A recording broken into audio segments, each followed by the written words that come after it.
여보, 약 드실 시간이에요. 저는 매일 아침 7시 남편의 약을 챙겼습니다.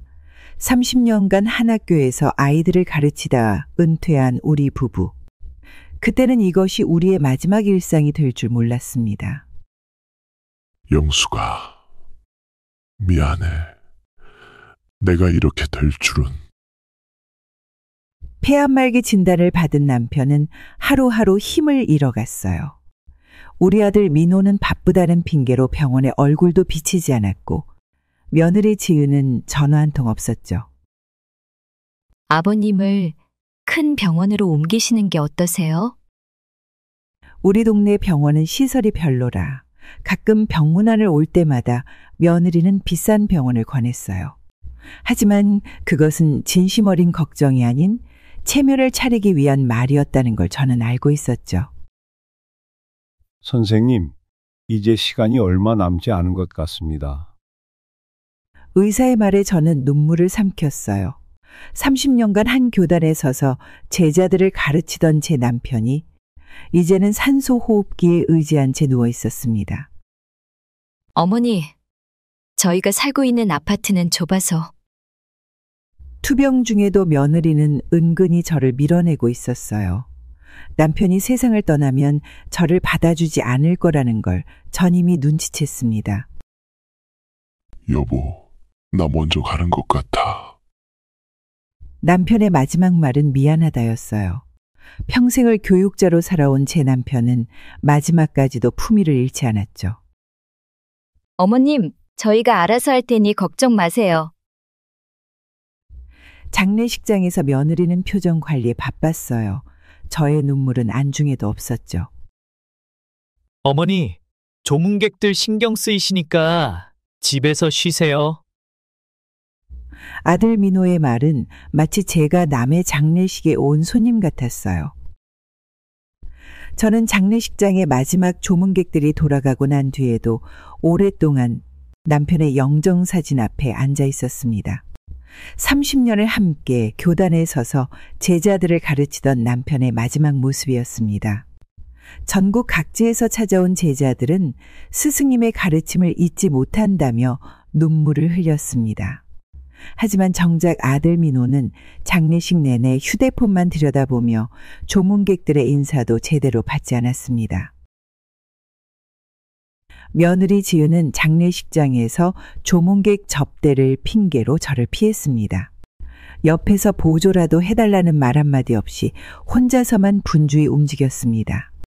남편이 살아있을 때는 일주일에 한 번씩 찾아와 반찬도 챙겨가고 손자 준서의 학원비도 받아가던 며느리였는데 이제는 마주치기조차 불편한 사이가 되어버렸습니다. 장례식이 끝나고 빈 집으로 돌아왔을 때 발걸음이 현관에서 멈추었습니다. 신발장 위에는 남편의 출근용 구두가 반질반질 닦여진 채로 놓여 있었습니다. 매일 아침 구두를 닦으며 학생들과 만날 준비를 하던 남편의 모습이 떠올랐습니다. 거실 소파에는 남편이 마지막으로 읽다 놓은 교육 잡지가, 주방 식탁에는 마시다 남은 보리차가 그대로 있었습니다.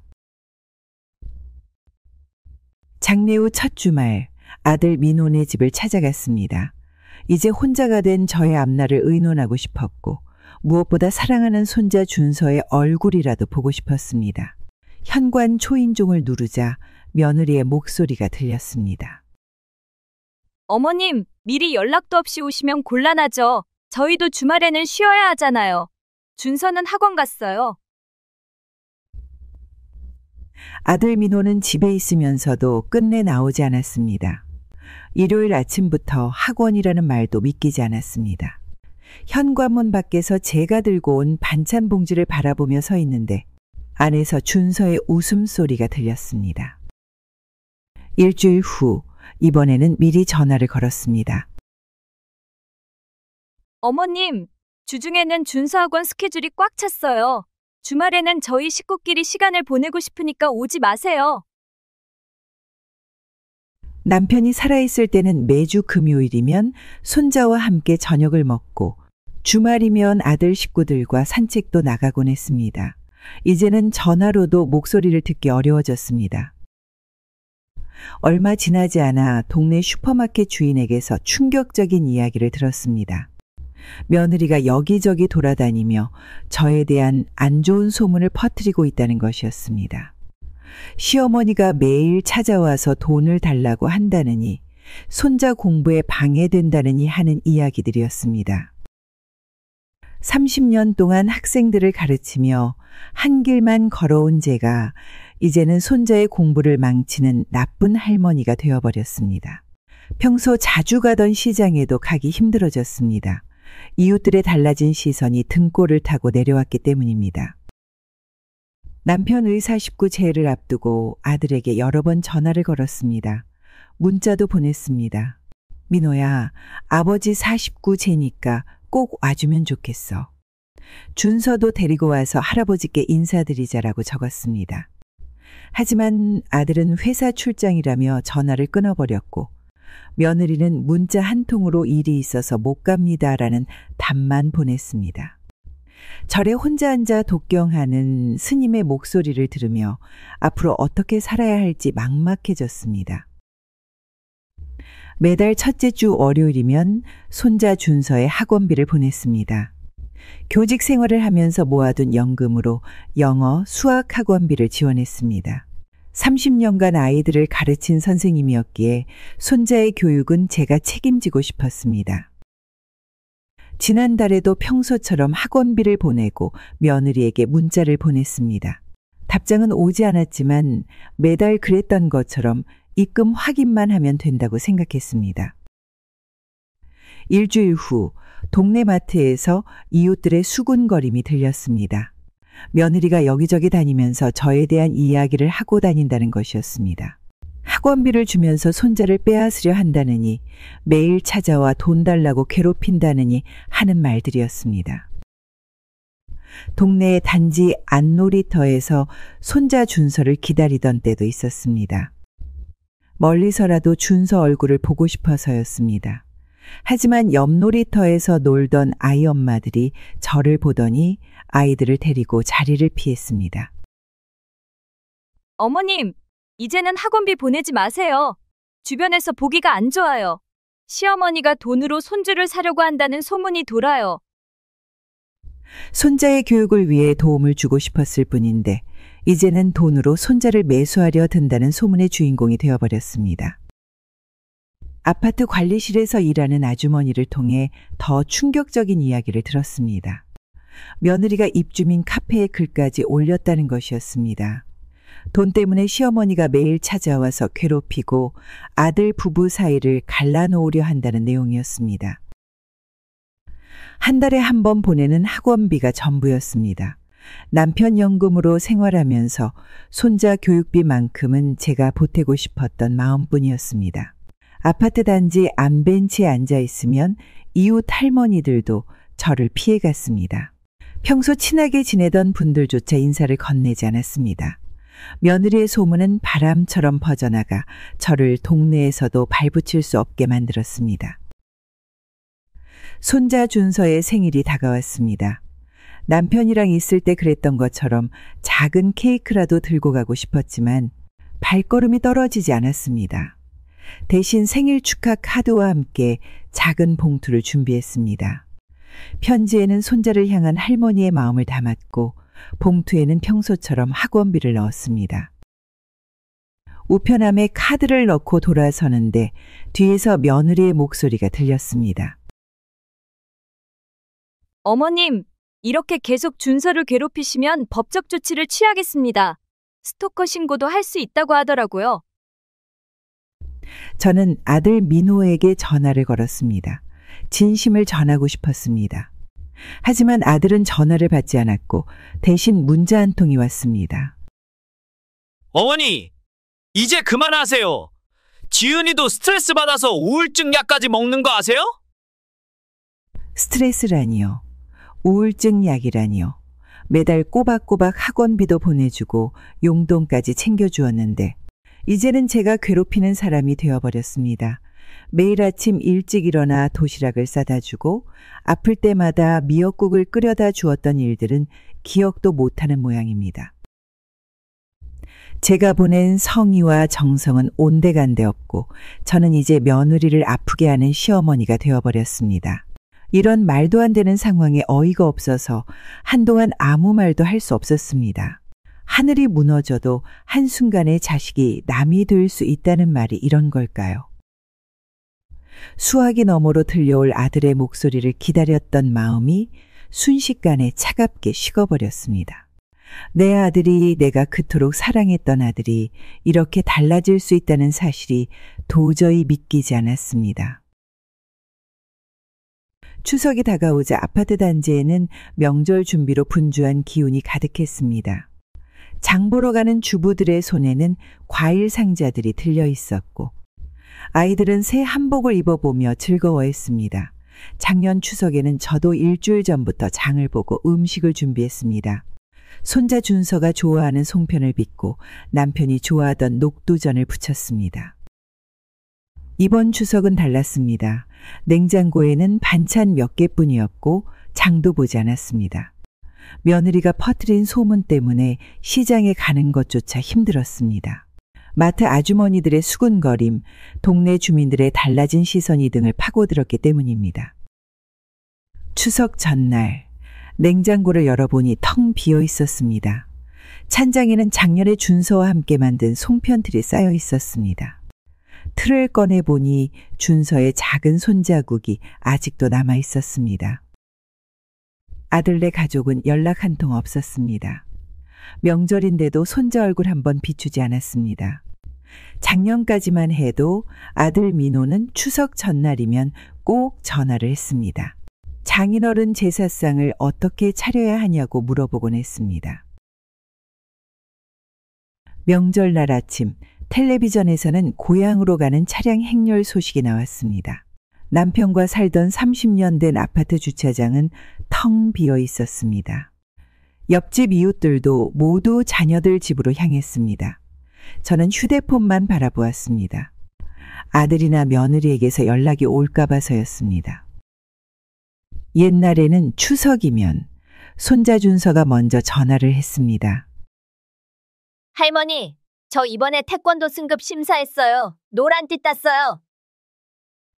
아들 며느리 몰래 전화하던 손자의 목소리가 귓가에 맴돌았습니다. 하지만 이번에는 전화를 걸고 싶지 않았습니다. 며느리가 퍼뜨린 소문들이 가슴속에서 뭉쳐 있었기 때문입니다. 아파트 놀이터에서는 한복 입은 아이들이 뛰어놀았습니다. 작년 추석에 준서가 입었던 남색 한복이 생각났습니다. 준서는 할아버지 제사상 앞에서 절도 예쁘게 했습니다. 저녁이 되자 창밖에서는 달이 밝게 떴습니다. 텔레비전에서는 추석 특집 프로그램이 한창이었습니다. 가족들과 함께 보던 예능 프로그램도 이제는 혼자 보고 있었습니다. 명절 연휴가 끝나갈 무렵 동네 슈퍼에서 며느리 친구를 만났습니다. 어머님, 이번 추석에 지은이네는 친정에서 명절 보냈대요. 분노가 치밀어 올랐습니다. 명절에 친정에서 보내는 것까지는 이해했습니다. 하지만 한 통의 전화도 없이 무시하는 것은 참을 수 없었습니다. 30년간 교단에 서서 학생들을 가르칠 때도 이런 모욕은 받아보지 못했습니다. 아들 내외의 행동이 너무나도 야속했습니다. 작년까지만 해도 매달 손자 학원비를 보내주고 용돈까지 챙겨주었는데 이제는 연락조차 되지 않았습니다. 명절이라고 덕담 한마디 없는 아들의 모습에 화가 치밀었습니다. 저녁 뉴스를 보는데 아파트 초인종이 울렸습니다. 혹시나 하는 마음에 문을 열었지만 옆집 등산 모임 회장님이었습니다. 선생님, 이번 주말에 단풍 구경 한번 가시죠? 혼자 계시기 많이 힘드실 텐데. 이웃의 따뜻한 말 한마디에 눈물이 났습니다. 정작 가족들은 이렇게 쉬운 말 한마디 건네지 못하는데 이웃 사촌이 오히려 더 가족 같았습니다. 추운 겨울이 지나고 봄이 왔습니다. 아들 내외와 연락이 끊긴 지 석 달째였습니다. 찬바람이 불던 어느 날 시아버님께서 직접 저를 찾아오셨습니다. 아가, 내가 하고 싶은 말이 있어서 왔네. 시아버님은 평소와 달리 정장을 차려입고 오셨습니다. 넥타이까지 매신 모습이 새삼 어색해 보였습니다. 내가 이번에 재혼하려고 하네. 89살의 나이에 이런 결정을 하는 게 쉽지 않았는데. 시아버님의 눈가에 웃음기가 가득했습니다. 시어머님이 돌아가신 후 10년 동안 혼자 지내셨는데 이제라도 행복한 노후를 보내실 수 있다는 생각에 저도 기뻤습니다. 하지만 한편으로는 며느리의 반응이 걱정되었습니다. 걱정은 현실이 되었습니다. 다음날 아침 일찍부터 며느리가 제 집으로 찾아왔습니다.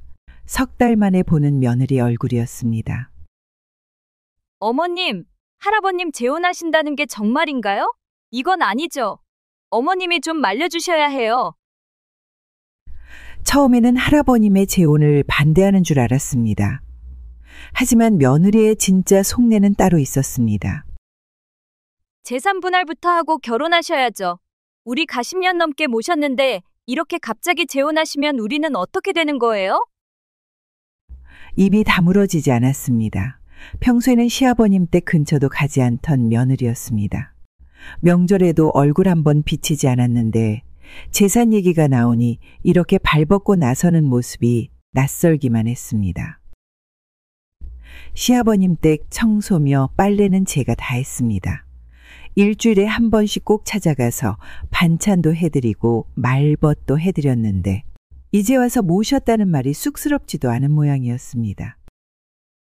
어머님도 아시죠? 할아버님 댁이 얼마나 좋은 동네에 있는지. 양재천 앞에 아파트가 얼마나 비싼데요. 새로운 할머니 들어오시면 그 재산 다 가져가실 거 아니에요? 시아버님 댁은 서울 양재천 근처에 있는 32평 아파트였습니다. 예전에는 평범한 아파트였는데 재개발 이야기가 나오면서 값이 많이 올랐다고 했습니다. 며느리는 매일 아침 저를 찾아왔습니다. 시아버님을 설득해달라며 조르기 시작했습니다. 심지어는 제 친구들에게까지 전화를 걸어 도움을 요청했다고 합니다. 시아버님께 재산을 미리 상속받게 해달라고 말씀드려달라는 내용이었습니다. 석 달 동안 연락도 없던 아들까지 전화를 걸어왔습니다. 어머니, 이번엔 좀 도와주세요. 할아버님이 재혼하시면 우리는 한 푼도 못 받을 수 있잖아요. 어머님이 나서주셔야 해요. 한숨만 나왔습니다. 평소에는 전화도 받지 않던 아들이 재산 얘기가 나오니 먼저 연락을 하다니요. 손자 학원비도 제가 다 내고 용돈까지 챙겨줬는데 이런 모습을 보니 마음이 아팠습니다. 며느리는 시아버님 댁에까지 찾아가 큰 소리를 냈다고 합니다. 재혼은 절대 안 된다고, 자식들 재산권부터 보장하고 결혼하라고 소리를 질렀다는 이야기를 들었습니다. 시아버님은 결국 재혼을 미루셨다고 합니다. 막내 아들이 전해준 소식이었습니다. 시아버님의 행복보다 재산이 더 중요했던 며느리의 행동이 도저히 이해되지 않았습니다. 아파트 놀이터에는 여전히 아이들의 웃음소리가 가득했습니다. 창밖으로 들리는 아이들의 제잘거림에 저도 모르게 발걸음이 놀이터로 향했습니다.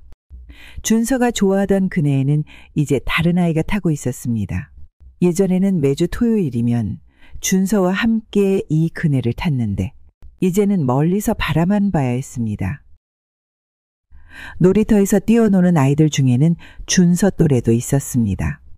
파란 티셔츠를 입은 아이는 뒤에서 보면 준서와 똑같았습니다. 저도 모르게 준서야 하고 부를 뻔했습니다. 며느리는 이제 준서를 절대로 저와 만나지 못하게 했습니다. 학원 시간표를 바꾸고 등하교 길도 다른 방향으로 돌려서 다니겠다고 합니다. 한 달 전에는 준선의 학교 운동회가 있었다는 소식을 들었습니다. 전에는 항상 초대장을 보내주었는데 이번에는 소식조차 알려주지 않았습니다.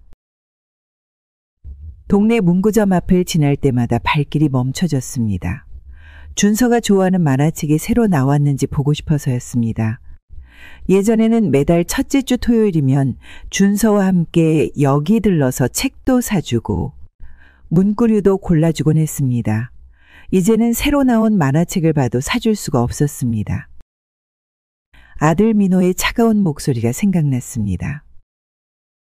어머니, 이제는 준서 만나려고 하지 마세요. 애한테 안 좋은 영향을 미친다고 지은이가 많이 힘들어해요. 제가 어떻게 손자에게 나쁜 영향을 미칠 수 있다는 건지 도저히 이해할 수 없었습니다. 매달 학원비도 보태주고 용돈도 넣어주고 간식도 사주었는데 이제는 애한테 해로운 사람이 되어버렸습니다. 동네 마트 주인이 전해준 이야기는 더 가슴 아팠습니다. 며느리가 준서에게 할머니가 우리 집 돈 때문에 이상한 소리를 하고 다닌다고 말했다는 것이었습니다. 이런 이야기를 들으며 자란 준서가 저를 어떻게 생각할지 막막했습니다. 지난주 일요일 마트 앞에서 우연히 준서를 마주쳤습니다. 반가운 마음에 손을 들어 인사를 하려는데 준서는 저를 보자마자 고개를 돌리고 뛰어갔습니다. 할머니가 무서운 사람이 되어버린 걸까요? 제가 그렇게 나쁜 사람이었나요? 이제는 주말마다 가던 놀이터에도 가지 않게 되었습니다. 창문으로 들리는 아이들의 웃음소리조차 듣기 싫어졌습니다. 다른 아이들이 할머니와 손잡고 놀이터에 오는 모습을 보면 마음 한구석이 찢어질 것처럼 아팠기 때문입니다. 며느리와 아들이 준서에게 심어준 거짓말들이 떠올랐습니다. 할머니가 돈 때문에 이상한 행동을 한다는 말, 할머니가 우리 집을 힘들게 한다는 말, 이런 말들을 들으며 자란 준서의 마음속에서 저는 어떤 모습일까요? 며느리가 동네방네 퍼뜨린 소문도 결국 준서의 귀에 들어갔을 것입니다. 할머니가 매일 찾아와서 돈 달라고 한다는 거짓말, 할머니가 이웃들에게 해코지를 한다는 헛소문까지. 이런 이야기들을 들은 저가 할머니를 두려워하게 된 것은 어쩌면 당연한 일인지도 모릅니다. 처음에는 준서만큼은 미워할 수 없다고 생각했습니다. 하지만 이제는 준서의 뒷모습을 보는 것조차 힘들어졌습니다. 준서도 부모님 말만 듣는 아이가 되어버린 것이 서러웠습니다. 할머니의 진심은 알아주지도 못하고 부모님의 거짓말만 믿는 준서가 미워지기 시작했습니다. 날이 갈수록 집안에만 있는 시간이 길어졌습니다. 아침에 눈을 뜨면 이불 밖으로 나오고 싶지 않았습니다. 남편이 떠나고 아들과 며느리의 냉대, 손자와의 이별, 시아버님의 재혼 문제까지 하루에도 몇 번씩 눈물이 났습니다. 아침밥을 챙겨 먹을 힘도 없었습니다. 식탁에 앉아도 밥 한 숟가락 뜨기가 힘들었습니다. 일주일 동안 김치 한 조각 입에 대지 않았는데도 배고픈 줄도 몰랐습니다. 옆집 이웃이 저를 찾아왔습니다. 박 선생님, 요즘 얼굴이 많이 야위셨어요. 혹시 식사는 잘하고 계신가요? 이웃의 따뜻한 말 한마디에 눈물이 왈칵 쏟아졌습니다. 가족들에게 받은 상처가 커서인지 누군가의 작은 관심에도 마음이 무너져 내렸습니다. 이웃의 권유로 마포구 복지관을 찾아갔습니다. 처음에는 발걸음이 무거웠습니다. 하지만 복지관에서 만난 할머니들의 따뜻한 미소가 마음을 녹였습니다. 복지관 봉사를 시작했습니다. 주방에서 식사 준비를 돕고 설거지도 했습니다. 처음에는 단순히 시간을 보내기 위해 시작한 일이었습니다. 하지만 혼자 사는 어르신들에게 밥을 차려드리고 말벗이 되어드리면서 조금씩 마음이 풀어졌습니다. 영숙 씨, 오늘은 표정이 많이 어둡네요. 무슨 일 있으세요?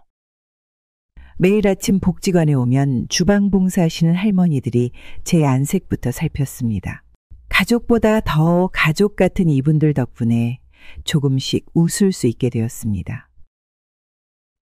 하지만 밤이 되면 또다시 우울함이 찾아왔습니다. 텔레비전을 틀어놓아도 소리가 들리지 않았고 책을 펴놓아도 글자가 눈에 들어오지 않았습니다. 잠을 이루지 못해 수면제를 먹기 시작했습니다. 복지관 주임님이 걱정스러운 눈빛으로 저를 바라보셨습니다. 선생님, 전문가와 상담을 한번 해보시는 게 어떨까요? 요즘 표정이 많이 안 좋으세요. 병원을 찾아갔습니다. 의사 선생님은 우울증 진단을 내리셨습니다. 약을 타오긴 했지만 먹을 때마다 마음이 아팠습니다. 평생을 씩씩하게 살아온 제가 이런 약을 먹어야 한다는 사실이 서러웠습니다. 복지관에서 만난 할머니들은 제게 작은 선물을 건네주셨습니다. 손수 뜨신 목도리, 직접 담그신 김치, 텃밭에서 기른 상추. 작은 정성이 모여 제 마음을 따뜻하게 데웠습니다. 봉사하는 시간이 늘어날수록 조금씩 웃음이 늘었습니다. 저보다 더 힘든 상황에서도 웃음을 잃지 않는 어르신들을 보며 용기를 얻었습니다. 특히 홀로 사는 할머니들의 이야기를 들으면서 제가 겪는 어려움을 달리 보게 되었습니다. 영수가, 우리 모두 이렇게 살아가는 거요. 힘들 때는 울어도 돼. 하지만 내일은 또 웃으면서 만나자. 매일 아침 복지관으로 향하는 발걸음이 조금씩 가벼워졌습니다. 하지만 밤이면 여전히 잠을 이루기 어려웠습니다. 약을 먹어도 새벽까지 뒤척이는 날이 많았습니다. 복지관 봉사를 마치고 집으로 돌아가는 길이었습니다. 양재천 산책로에서 뜻밖의 모습을 보았습니다. 시아버님께서 한 여성분과 함께 걸으시고 계셨습니다. 재혼을 미루신다고 들었는데 이렇게 만나고 계셨나 봅니다. 두 분의 모습이 멀리서 보기에도 참 보기 좋았습니다. 시아버님은 평소에는 보기 힘든 밝은 미소를 짓고 계셨고 옆모습이 마치 청년처럼 가벼워 보였습니다. 여성분도 89세라고는 믿기지 않을 만큼 단정하고 우아한 모습이었습니다. 시아버님은 여성분의 손을 꼭 잡고 천천히 걸음을 맞추고 계셨습니다. 평소 빠른 걸음을 좋아하시던 시아버님이 이렇게 천천히 걸으시는 모습은 처음 보았습니다. 벤치에 앉으실 때는 여성분이 편히 앉으실 수 있도록 먼저 자리를 털어내시는 모습도 보였습니다. 벤치 뒤편 나무 그늘에 멈춰 서서 두 분을 바라보았습니다. 시아버님께서 아이스크림을 사오시더니 여성분께 먼저 건네셨습니다. 평소 단 것을 멀리 하시던 시아버님도 아이스크림을 드셨습니다. 여성분이 입가에 묻은 아이스크림을 닦아주시자 시아버님의 얼굴이 붉어졌습니다. 시아버님은 여성분의 말씀에 연신 고개를 끄덕이셨습니다. 평소 말씀이 없으시고 무뚝뚝하시던 시아버님의 새로운 모습이었습니다. 여성분이 웃으실 때마다 시아버님도 함께 웃으셨고 여성분이 말씀하실 때는 눈을 반짝이며 경청하셨습니다. 두 분이 나누시는 대화에 귀를 기울였습니다. 명숙 씨, 오늘 걸으시기 힘들진 않으세요? 쉬었다 가실까요? 아니에요. 동석 씨랑 같이 있으면 하나도 안 힘들어요. 시아버님이 부끄러운 듯 웃으셨습니다. 평생 엄하기만 하시던 시아버님의 수줍은 모습에 제 마음도 따뜻해졌습니다. 두 분 사이에 피어나는 사랑이 봄날의 꽃처럼 아름다웠습니다. 여성분은 손수건을 꺼내 시아버님의 땀을 닦아주셨습니다. 시아버님은 손수건을 받아들고는 소중한 보물처럼 주머니에 넣으셨습니다. 이런 작은 순간에도 두 분의 애정이 가득 묻어났습니다. 시아버님은 여성분의 팔짱을 살며시 잡고 천천히 걸으셨습니다. 저녁 노을을 바라보며 두 분이 나란히 걸으시는 모습이 한 폭의 그림 같았습니다. 여성분이 가방을 들려하자 시아버님이 얼른 받아들었습니다. 나이가 들어서 만난 사랑이어서일까요? 두 분의 모습에서는 젊은 연인들에게서도 보기 힘든 다정함이 느껴졌습니다. 서로를 생각하는 마음이 작은 몸짓 하나하나에 배어 있었습니다. 이제야 시아버님이 왜 재혼을 결심하셨는지 이해할 수 있었습니다. 이명숙 여사님과 함께 계실 때의 시아버님은 완전히 다른 분이 되어 있었습니다. 마치 오랜 겨울잠에서 깨어난 봄처럼 생기가 넘치셨습니다. 멀어지는 두 분의 뒷모습을 바라보며 제 입가에도 미소가 번졌습니다. 시아버님의 행복해하시는 모습을 보니 며느리의 반대가 더욱 이해되지 않았습니다. 이렇게 예쁜 사랑을 왜 막으려 하는지 도저히 알 수 없었습니다. 시아버님과 이명숙 여사님의 아름다운 모습을 본 지 일주일이 지났습니다. 오늘 아침 놀라운 광경을 목격했습니다. 며느리가 시아버님 댁 현관 앞에서 장바구니를 들고 서 있었습니다. 평소에는 얼굴도 비추지 않던 곳인데 이상했습니다. 아버님, 제가 오늘 반찬 좀 해드리려고 왔어요. 냉장고도 정리해드릴게요. 시아버님 댁 창문 너머로 며느리의 부산한 움직임이 보였습니다. 설거지를 하고 빨래를 돌리고 구석구석 청소를 하는 모습이었습니다. 10년 동안 한 번도 하지 않던 일들을 이제 와서 하고 있었습니다. 이웃집 할머니가 귀띔해 주었습니다. 며느리가 매일 아침 시아버님께 찾아와 청소며 빨래며 반찬을 해드린다고 했습니다. 심지어 아들 민호도 퇴근길에 들러 안부를 여쭙고 간다고 했습니다. 시장에서 마주친 동네 아주머니의 이야기는 더 놀라웠습니다. 며느리가 이명숙 여사님을 만나러 양재동까지 찾아갔다는 것이었습니다. 재혼은 절대 안 된다며 소리를 지르던 며느리가 이제는 이명숙 여사님께 선물까지 들고 찾아갔다고 합니다.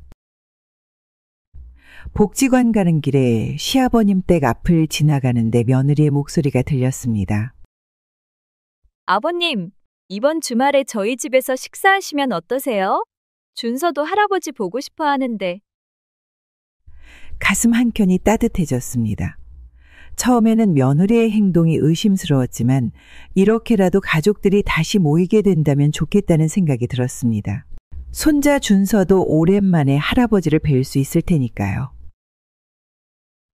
하지만 시장 슈퍼에서 들은 주인 아주머니의 말씀에 가슴이 철렁 내려앉았습니다.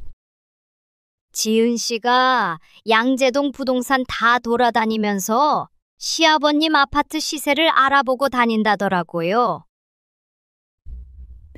며느리의 진심이 아닌 행동들이 하나둘 드러났습니다.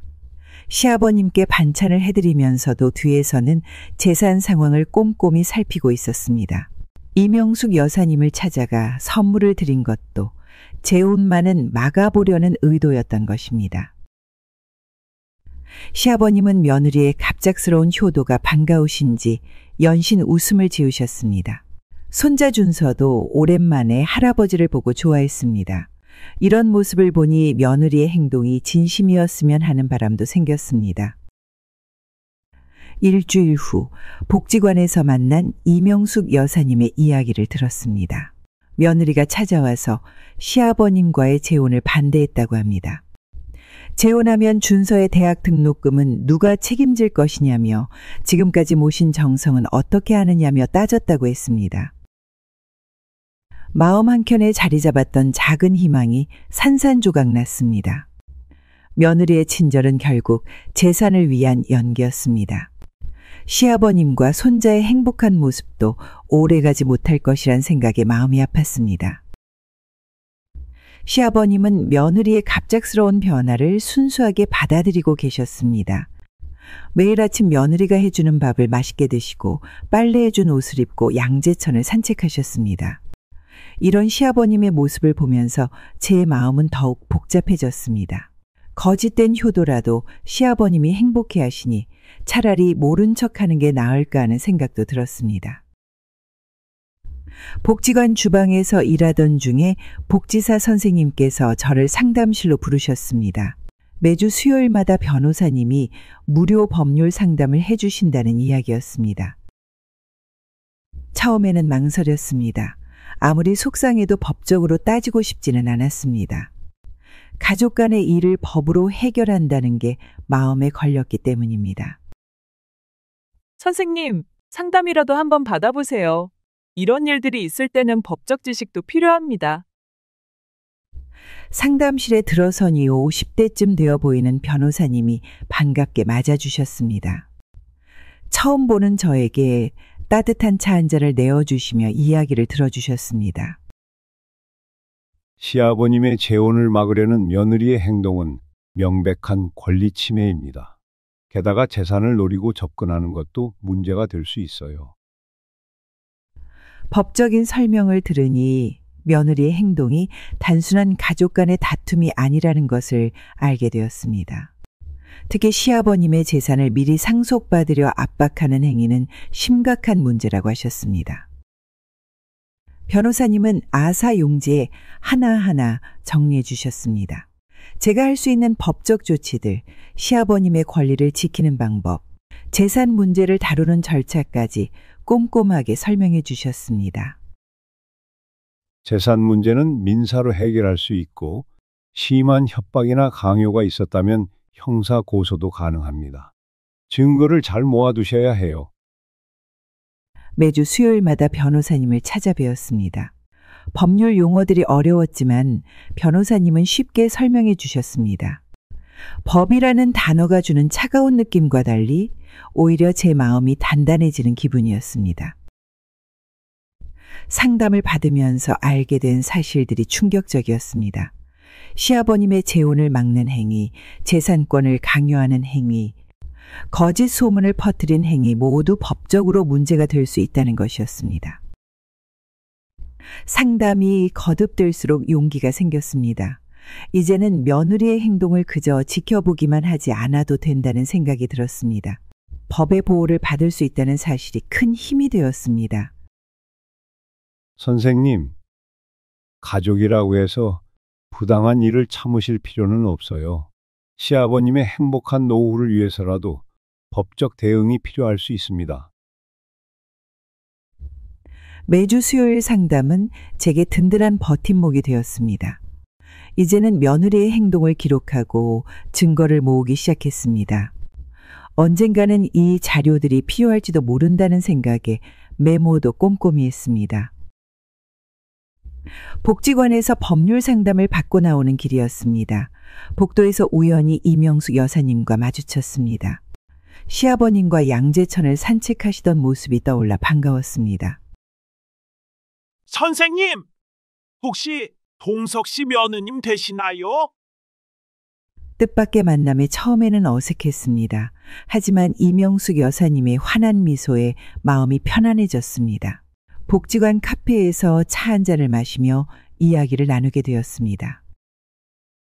여사님은 30년간 초등학교 교사로 일하셨다고 합니다. 저처럼 교직에 있었다는 이야기를 듣자마자 더욱 친근하게 느껴졌습니다. 아이들을 가르치던 이야기, 학교에서 있었던 재미있는 일화들을 나누다 보니 시간 가는 줄 몰랐습니다. 며느님, 저는 시아버님과 결혼할 생각이 없어요. 단지 좋은 친구로 지내고 싶을 뿐이에요. 여사님의 진솔한 마음을 들으니 눈시울이 붉어졌습니다. 며느리의 거센 반대 때문에 재혼을 포기하신다는 말씀에 마음이 아팠습니다. 시아버님을 진심으로 생각하시는 마음이 느껴졌기 때문입니다. 그날부터 매주 수요일이면 여사님과 복지관에서 만났습니다. 함께 봉사도 하고 점심도 먹고 때로는 시장도 다녔습니다.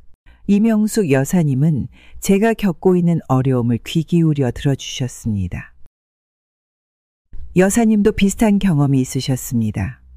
10년 전 남편과 사별하고 홀로 지내시다가 자녀들의 냉대를 겪으셨다고 합니다. 하지만 지금은 모든 것을 내려놓고 봉사 활동을 하며 행복하게 지내신다고 했습니다. 복지관 주방에서 함께 일하면서 여사님의 따뜻한 마음을 더 깊이 알게 되었습니다. 어르신들의 식사를 준비하실 때면 항상 정성을 다하셨고 봉사자들을 대할 때도 한결같이 친절하셨습니다. 시아버님 이야기도 자연스럽게 나누게 되었습니다. 여사님은 시아버님의 옛날 이야기들을 들려주셨습니다. 젊은 시절 시아버님이 얼마나 성실하고 책임감 있는 분이셨는지, 동네에서 어려운 이웃을 어떻게 도우셨는지 들으며 시아버님을 새롭게 알게 되었습니다. 매일 저녁마다 여사님께 전화도 드렸습니다. 단순한 일상의 이야기들이었지만 서로의 마음을 나누는 소중한 시간이었습니다. 시간이 지날수록 여사님은 제게 친언니 같은 존재가 되어갔습니다. 영숙 씨, 나이가 들어서 만난 인연이 이렇게 소중할 줄 몰랐어요. 며느님 덕분에 요즘 참 행복해요. 이명숙 여사님과 가까워질수록 며느리의 행동이 더욱 이해할 수 없게 느껴졌습니다. 이렇게 좋은 분을 시아버님의 곁에서 떠나보내야 한다는 사실이 너무나 안타까웠습니다. 복지관에서 만난 여사님의 친구분이 양재동 부동산 중개사무소를 운영하고 계셨습니다. 어느 날 이 중개사님께서 복지관으로 찾아오셨습니다. 며느님, 중요한 말씀 드릴 게 있어서 왔습니다. 지은 씨가 요즘 수상한 일을 벌이고 있어요. 며느리가 양재동 일대 부동산을 돌아다니며 시아버님 명의로 된 땅을 모두 조사했다는 것이었습니다. 심지어 시아버님 인감도장을 가지고 다니며 매매 계약이 가능한지 알아보고 다녔다고 합니다. 여사님의 조카는 은행에서 일했습니다. 조카를 통해 더 놀라운 사실을 알게 되었습니다. 며느리가 시아버님 명의의 통장을 만들려고 여러 은행을 돌아다녔다는 것이었습니다. 시아버님의 도장을 가지고 다니면서 말입니다. 요즘에 누가 통장을 만들어줍니까? 복지관 봉사자 중 한 분이 법무사 사무실에서 일하셨습니다. 며느리가 찾아와서 위임장 서류를 문의했다는 이야기를 전해주셨습니다. 시아버님의 재산을 관리할 수 있는 권한을 얻으려 했던 것입니다. 증거를 모으기 시작했습니다. 부동산 중개사님이 며느리와 나눈 대화를 녹음해 주셨고 은행에서는 며느리가 쓴 신청서 사본을 받았습니다. 법무사 사무실에서는 며느리가 작성한 서류들을 복사해 두었습니다. 이웃 주민들도 도움을 주셨습니다. 며느리가 시아버님 댁 앞에서 이명숙 여사님을 위협하는 모습을 휴대폰으로 찍어두신 분도 계셨고 시아버님께 악담하는 소리를 녹음해 두신 분도 계셨습니다. 복지관 주임님께서는 며느리가 보낸 문자 메시지를 캡처해 두셨습니다. 시아버님과 이명숙 여사님의 관계를 방해하지 않으면 복지관 지원금 심사에 불이익을 주겠다는 내용이었습니다. 마지막으로 결정적인 증거를 발견했습니다. 시아버님 댁 화장실 휴지통에서 찢어진 종이 조각들을 주었습니다. 이 종이들을 이어 붙여보니 위임장 초안이었습니다. 며느리가 시아버님의 서명을 연습한 흔적이 선명했습니다. 이 모든 증거들을 정리해서 파일을 만들었습니다. 변호사님께서 조언해 주신 대로 날짜별로 사건별로 꼼꼼하게 기록했습니다. 사진과 녹음 파일은 USB에 담았고 서류들은 스캔해서 보관했습니다. 이렇게 모은 증거들이 시아버님의 행복을 지키는 방패가 되기를 바랬습니다. 단순히 며느리를 처벌하기 위해서가 아닌 시아버님의 안전한 노후와 이명숙 여사님과의 관계를 지키기 위함도 있었습니다. 저는 며느리 서지은의 비리 증거를 확보하기 위해 오랜 시간 머리를 굴렸습니다. 며느리가 부동산 투기에 관여되어 있다는 것을 직감했지만 확실한 물증을 잡기가 쉽지 않았습니다. 어느 날 저는 우연히 며느리가 한 부동산 컨설팅 회사 사무실에 들어가는 모습을 목격하게 됩니다. 직감적으로 무언가 수상한 느낌이 강하게 들었기에 저는 그 회사에 대해 더 알아보기로 결심했습니다. 저는 며칠 밤을 새워가며 조사를 진행했고 며느리가 부동산 투기 사업에 깊숙이 관여되어 있다는 정황 증거들을 하나둘씩 수집해 나갔습니다. 저의 가슴은 조사가 진행될수록 답답함으로 가득 찼습니다. 며느리를 향한 배신감과 속상함에 눈물이 날 것만 같았지만 꾹 참아가며 증거 확보에 매진했습니다. 기나긴 노력 끝에 저는 마침내 결정적인 단서를 손에 넣게 됩니다. 며느리 명의의 부동산들이 시세 차익을 노린 투기 대상이었고 그 과정에서 탈세와 불법 거래들이 있었다는 사실이 밝혀진 것입니다. 특히 며느리가 부동산 구매 자금으로 사용한 출처가 상당히 의심스러웠습니다. 제 눈에는 차마 믿기지 않는 내용들이 적혀 있었지만 냉철하게 분석해 보니 일부 자금은 저의 아들 민호가 회사에서 횡령한 돈일 가능성이 농후해 보였습니다. 이 모든 정황과 물증들을 종합해 볼 때 저의 며느리는 부동산 투기와 탈세, 불법 자금 세탁 등 온갖 비리에 척척 연루되어 있음이 명백해 보였습니다. 시어머니인 저를 속이고 구박하며 한편으로는 불법을 일삼았다니. 배신감에 머리가 지끈거렸습니다. 하지만 동시에 며느리의 민낯을 파헤친 제 자신이 자랑스럽기도 했습니다. 이제 저에게는 며느리의 만행을 세상에 알릴 차례만이 남았습니다. 가족을 위해서라도 저 사람의 행태를 더는 좌시할 순 없었습니다.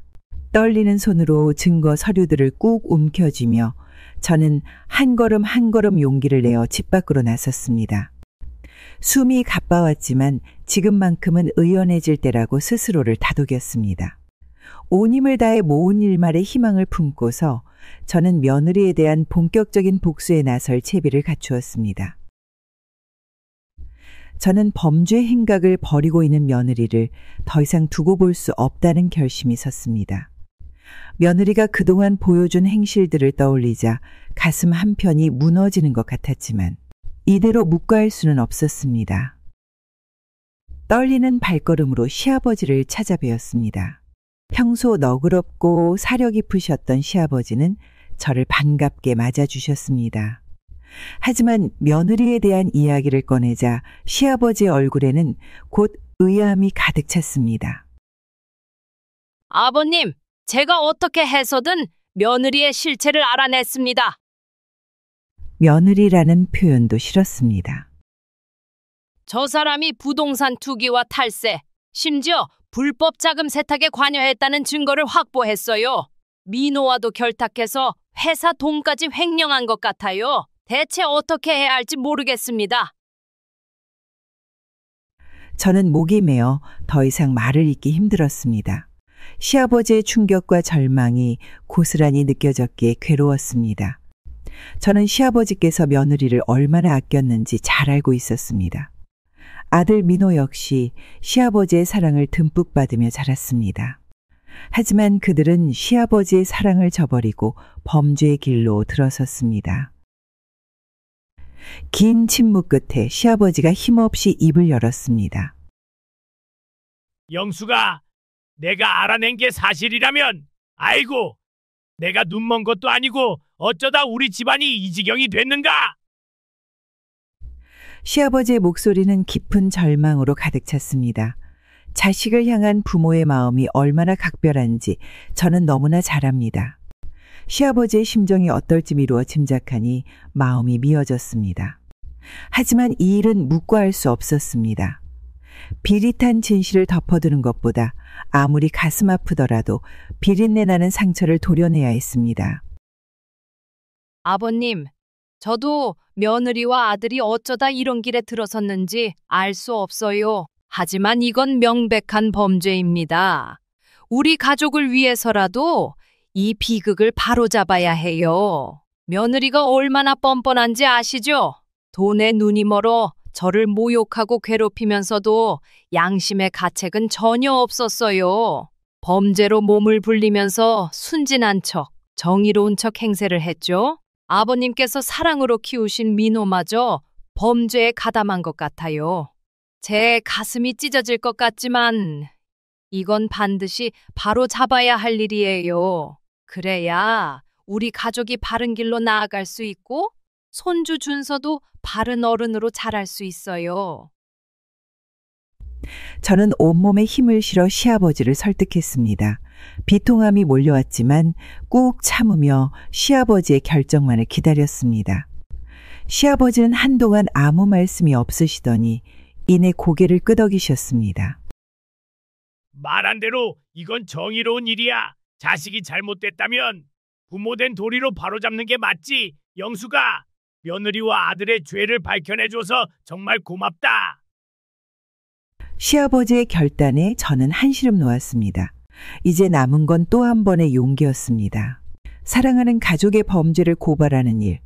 그 길이 결코 순탄치 않겠지만 저는 기꺼이 그 십자가를 짊어지기로 했습니다. 가족이기에 그들을 진정으로 사랑하기에 저는 범죄와 맞서 싸울 자격이 있었습니다. 떨리는 손으로 증거 서류들을 챙기며 저는 다시금 집 밖을 향해 걸음을 내디뎠습니다. 한 걸음 한 걸음이 고통스러웠지만 사랑과 용서, 그리고 정의를 향한 발걸음이라는 믿음 하나로 저는 힘겹게 앞으로 나아갔습니다. 저는 증거 서류들을 꼭 움켜쥐고 아들 민호의 회사로 향했습니다. 규모가 있는 대기업이었지만 지금 저에게는 범죄의 소굴로밖에 보이지 않았습니다. 민호가 어떻게 이런 범행을 저지를 수 있었을까? 어머니 된 입장에서 참담함이 밀려왔지만 부들부들 떨리는 손을 가누며 회사 건물로 들어섰습니다. 민호의 비서는 저를 보더니 당황한 기색을 감추지 못했습니다. 어머님, 이사님께 무슨 일이신가요? 지금 막 중요한 회의 중이셔서. 이건 민호의 문제가 아니에요. 회사 전체의 문제라고요. 민호가 회사 돈을 횡령한 증거를 가지고 있습니다. 당장 감사부서를 불러주세요. 비서는 얼떨떨한 표정을 지으며 서둘러 감사팀 직원들을 불렀습니다. 저는 민호가 자금을 빼돌린 정황과 회계 장부의 불일치, 개인 계좌로의 송금 내역 등을 낱낱이 제시했습니다. 민호가 아들이지만 이건 엄연한 범죄였습니다. 어떤 처벌이 내려지더라도 받아들일 각오였습니다. 아들을 범죄자로 만든 어머니로서의 죄책감에 눈물이 왈칵 쏟아졌지만 악행을 막지 못한 스스로가 부끄러워 고개를 들 수 없었습니다. 다음은 며느리의 부동산 투기 의혹, 서울시청 민원실을 찾아갔습니다. 떨리는 목소리로 며느리가 연루된 부동산들과 의심스러운 거래 내역, 세금 포탈 정황 등을 설명했습니다. 담당 공무원은 심각한 표정을 지으며 꼼꼼히 메모를 했습니다. 며느리가 사랑하는 손주 준서의 엄마였기에 망설여지는 마음도 있었지만 아이를 위해서라도 바른 길로 인도해야 한다는 신념 하나로 이를 악물었습니다. 민원실을 나오며 눈앞이 아득해졌습니다. 사위도 며느리도 이제 감옥에 가게 생겼습니다. 손주의 앞날이 캄캄했고 시아버지의 노년이 더욱 힘겨워질 터였습니다. 가족이 뿔뿔이 흩어지게 생긴 제 자신이 원망스러웠습니다. 어찌 이런 비극을 막지 못했는지 부모로서 며느리로서 너무나 부족했음을 절감했습니다.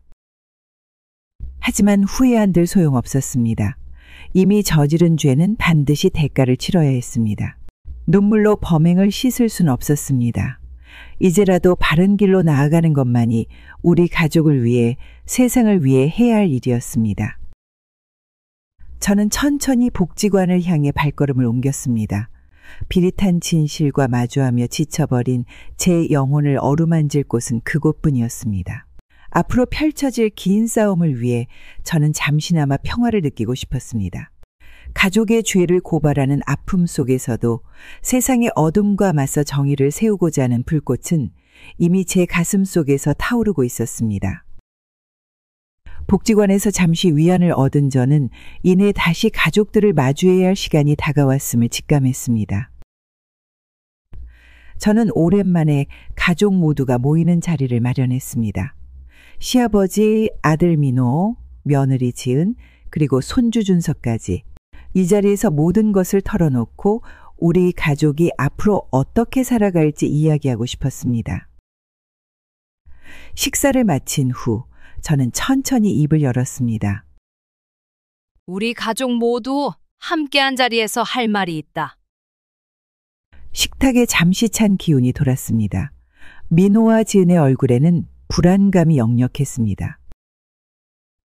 저는 목이 메어 말을 잇기 힘들었지만 한자 한자 천천히 또박또박 털어놓기 시작했습니다. 지은아, 네가 그동안 불법 부동산 투기로 돈을 벌어왔다는 걸 알고 있다. 법의 그물을 피해 다녔겠지만 이제 모든 증거를 확보했단다. 민호와 손주의 시선이 지은에게로 쏠렸습니다. 지은의 안색이 송두리째 바뀌었지만 아직 항변의 기미가 역력했습니다. 그리고 민호야, 내가 회사 돈을 빼돌린 것도 다 알고 있다. 어머니가 너를 그렇게 키웠니? 정직과 성실함으로 살라고 가르치지 않았니? 지은이의 범행에 가담하고 묵인한 죄도 크지만 내 스스로 저지른 비리는 절대 용서할 수 없어. 민호의 고개가 땅으로 떨궜습니다. 민망함에 온 얼굴이 시뻘개졌고 어깨는 사시나무 떨리듯 흔들렸습니다. 그 모습에 저의 심장이 미어졌습니다.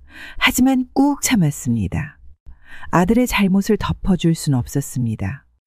눈앞이 흐려졌지만 이를 악물고 계속 말을 이었습니다. 두 사람, 죄가 드러난 이상 이 일은 그냥 지나칠 수 없다. 준서가 훌쩍이며 울음을 터뜨렸습니다. 순식간에 아수라장이 된 식탁. 모두가 절망과 슬픔, 그리고 분노에 사로잡혔습니다. 아무 말도 할 수 없었습니다. 저 역시 눈물을 억누를 수 없었습니다.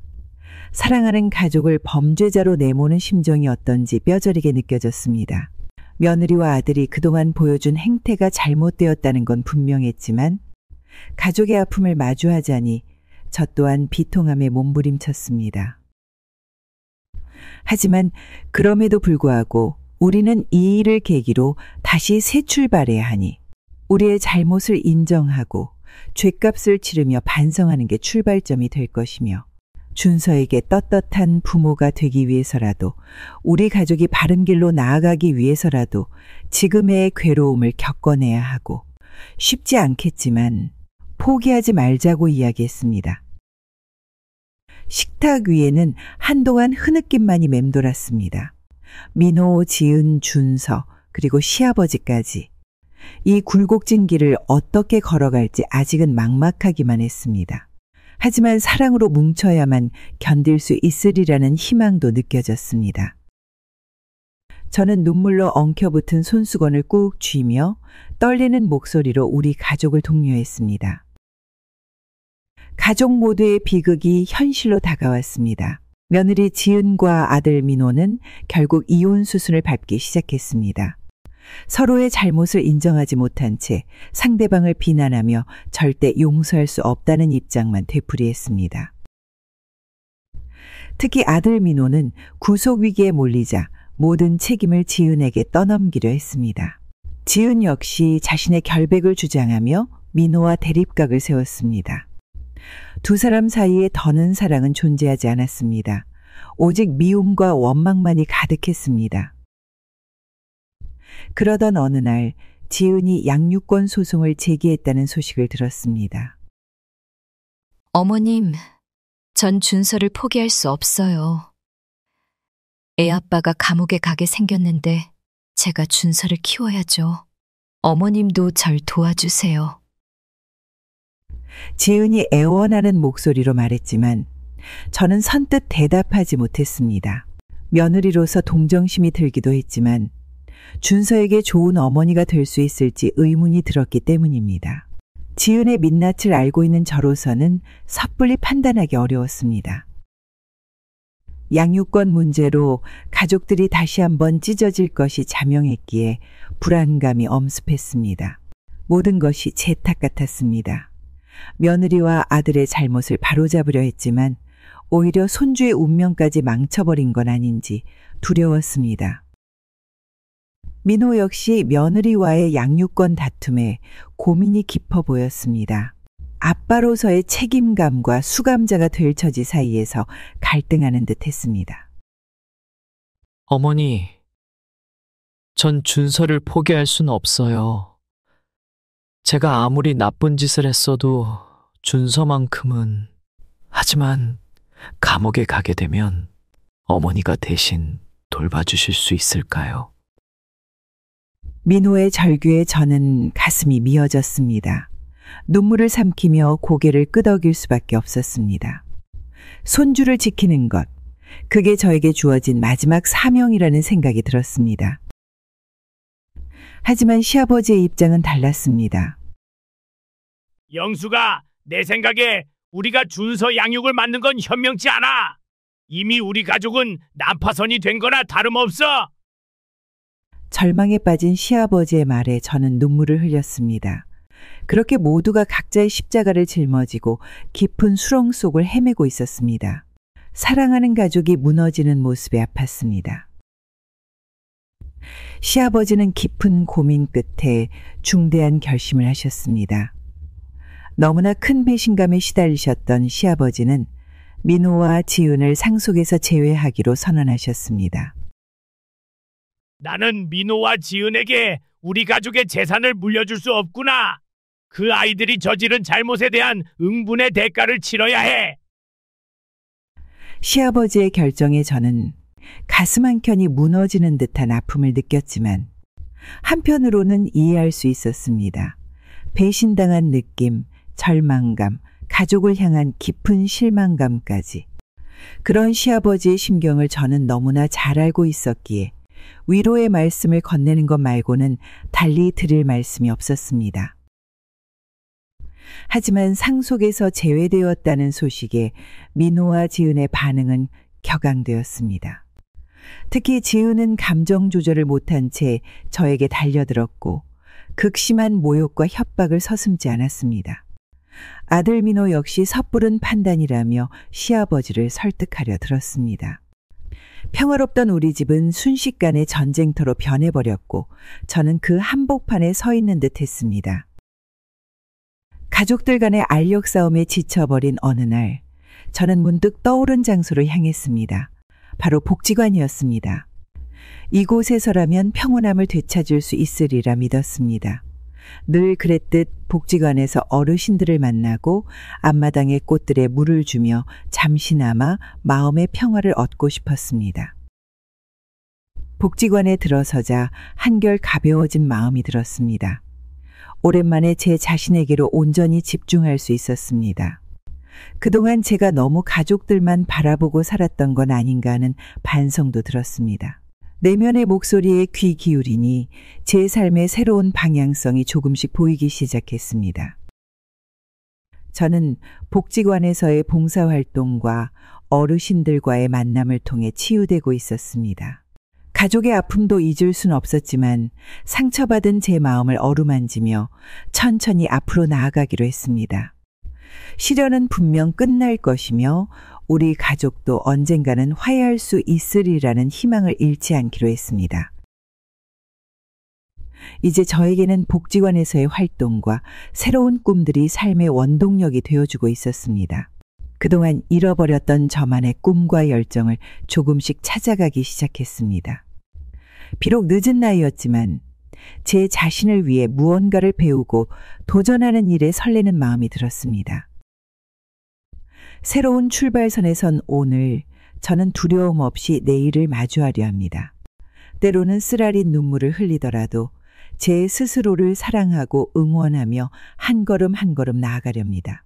앞으로 제게 펼쳐질 제2의 인생을 기대하는 마음으로 말이죠. 이제 저는 제 자신을 위해 더 당당하고 아름답게 살고 싶습니다. 가족에 대한 사랑도 잊지 않겠지만 그 못지않게 저 자신을 있는 그대로 사랑할 줄 아는 여유와 깊이를 가져보려 합니다. 비로소 진정한 행복을 느낄 수 있으리라 믿습니다. 이 모든 역경이 끝나는 순간 저는 더욱 성숙하고 단단해질 것입니다. 가족의 사랑도 저 자신을 향한 사랑도 겸허히 품은 채 오늘도 내일도 이 자리를 지키며 살아가려 합니다. 저만의 아름다운 꿈을 향해 저는 이곳에서 희망의 새싹을 틔우려 합니다. 여러분도 사랑했던 사람이 나와 가족을 속이고 갈등을 벌이신 적 있으신가요? 만약 있으시다면 어떤 경험이 있는지 또 오늘의 저의 이야기를 듣고 어떤 생각이 드셨는지 댓글로 남겨주신다면 너무 감사하겠습니다. 제가 한 행동이 제발 옳은 행동이었다는 댓글이 많았으면 좋겠습니다. 그러면 모두 행복하시고 구독, 좋아요도 꼭 부탁드립니다.